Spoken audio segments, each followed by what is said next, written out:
Guys അത് skip ചെയ്യില്ലേ. കാരണം ചിന്നാപ്പി എന്നെ ഇട്ടിച്ച് പോയിരിക്കുകയാണ്, അവളുടെ വീട്ടിൽ പോയിരിക്കുകയാണ്. എന്നെ ഇവിടെ തനിച്ചാക്കി അവൾ പോയി ഗൈസ്. ഞാൻ ചിന്നാപ്പി പക്ഷേ അവളെ എൻ്റെ ഒരു സാധനം എടുത്തിട്ടാണ് പോയത്. അത് ഞാനിപ്പോൾ പിടിച്ചിട്ടുണ്ട് കൈയോടെ. ഞാനിപ്പോൾ രാവിലെ ജോലിക്ക് നേരത്തെ കണ്ടത് ആ സാധനം ഇല്ല ഇവിടെ. അപ്പം അവളെ ഒന്ന് വിളിക്കട്ടെ. അവൾ എന്ത് വിചാരിക്കുമോ നോക്കട്ടെ. അവളെ എന്തിനാണ് വിളിക്കുന്നതെന്ന് ഇപ്പോൾ എൻ്റെ അടുത്ത് പറയും. നോക്കട്ടെ. അവൾ സ്പീക്കറിട്ടുണ്ട്. ഒന്നുമില്ല ഗൈസ്. പിണക്കോ എൻ്റെ എടുക്കത്തില്ലെന്ന് തോന്നുന്നു. എന്താടാ പട്ടിയെന്നേ?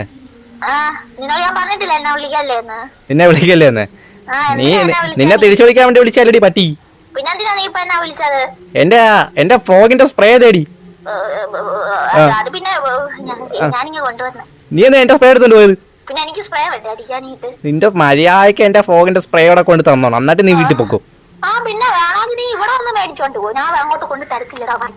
പട്ടി മര്യാദക്ക് എന്റെ സ്പ്രേ കൊണ്ട് വന്നില്ലെങ്കിൽ അറിയാലോ എന്റെ സോമാറ്. പാരാടി പറ്റി. ഗായ്സ് അവള് വെച്ചിട്ട് പോയി ഗൈസ്. എന്റെ സ്പ്രേ കുപ്പി പോയി.